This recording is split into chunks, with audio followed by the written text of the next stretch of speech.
Rob Whittaker squares off this weekend with Ikram Aliskerov in a short notice matchup after Khamzat Chimaev was hospitalized. And this is a big matchup for both guys. This has big implications on both of their careers. Stick around to hear my thoughts and official prediction for Whittaker versus Aliskerov at UFC Saudi Arabia this weekend. I'm Wyatt, and this is Fight Society. All right, guys, so we have Ikram Aliskerov right here, Rob Whittaker right here. They are fighting on about 9 days' notice at UFC Saudi Arabia after Khamzat Chimaev was pulled from the fight yet again, can't show up to a fight. Khamzat, I think his career has taken a major downturn. He went from 4 fights in 60 days to 4 fights in 4 years, which is absolutely insane. I remember at this time in 2021, we were talking about him getting belts at 170, 185, and 205 and being the UFC's first triple champ. Given his travel restrictions, his inability to fight in the US right now, and potentially other parts of the world, along with the fact that his body just can't hold up and actually get him to a fight. Khamzat's career is in a rough spot right now, so we'll see what happens going forward with Khamzat's career. But today we're going to talk about this fight because this fight is pretty interesting, although it shouldn't be happening. Ikram Aliskerov was scheduled to face Antonio Tricoli at the Apex on June 15th, the Perez versus Tyra card, and the fight did not happen. It was supposed to be against Andre Muniz, and he is now in basically a #1 contenders fight, title eliminator type of fight, which is absolutely insane to me, but here we are. Rob Whittaker for sure stayed on this fight because he went through a whole training camp. He's got bills to pay. You can't just pull out because Khamzat can't make it to a fight. He was for sure getting a large paycheck for his main event slot against Khamzat Chimaev. And given that Khamzat pulled out, that doesn't mean that Rob Whittaker isn't going to fight, you know? I'm just surprised that they did this instead of Caio Borralho or Paulo Costa, who were both vying for this fight. And you also had Nasruddin Imavov, who just fought Jared Cannonier at UFC Louisville, was allegedly the front runner for this fight, but I would understand, given that he just fought a week ago or a week and a half ago, that he wouldn't want to take this fight against Rob Whittaker. That's a big step up on short notice coming off of a fight.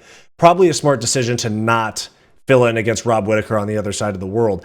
However, I am surprised that this was not Caio Borralho, Paulo Costa, something like that. I mean, maybe they don't want to make Paulo Costa versus Rob Whittaker rematch like 3 months after it happened, where it's a rematch that they could save for later on in their careers, fight night main event. They don't want to burn that main event possibility or pay-per-view co-main possibility if they don't have to. Now, Antonio Tricoli is on the UFC roster now and doesn't have to get absolutely smoked by Aliskerov. So he got the I mean, tough that he doesn't get a paycheck and it happened on about 24 hours notice, but he still got the bright side of all of this because he doesn't have to take an L in his UFC debut on short notice to Ikram Aliskerov, and he's on the UFC roster now. So, in regards to the fight, Ikram Aliskerov is a hot prospect. His only loss in his career is to Khamzat Chimaev on the regional scene. He was brutally KO'd by an uppercut, and that's basically what he's most famous for, is losing to Khamzat on the regional scene. Listen, he's super hyped up. The UFC wants to push this guy. They tried to book him against Paulo Costa.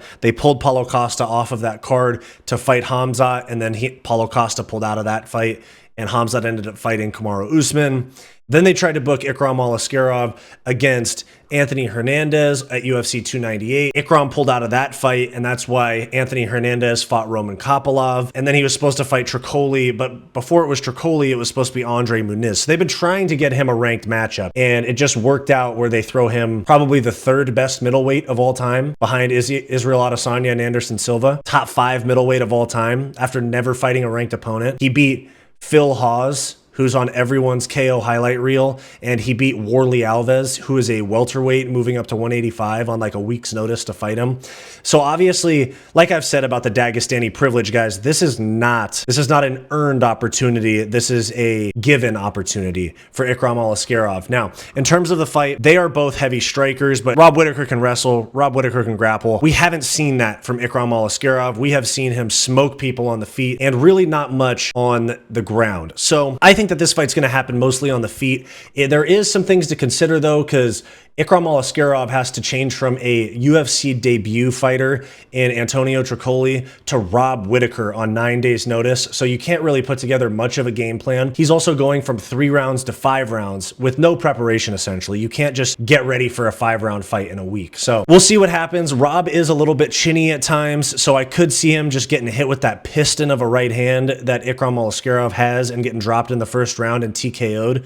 But Rob Whittaker has been here, done this, 5-round vet. Ikram has not. Rob Whittaker is seasoned in these type of situations. He has fought much tougher opponents than Ikram Aliskerov. The only thing is that he was preparing for some heavy wrestling for Khamzat Chimaev, defensive grappling type of training camp. That could leave him a little bit more open on the feet, given that Ikram Aliskerov is more of a boxer, kickboxer.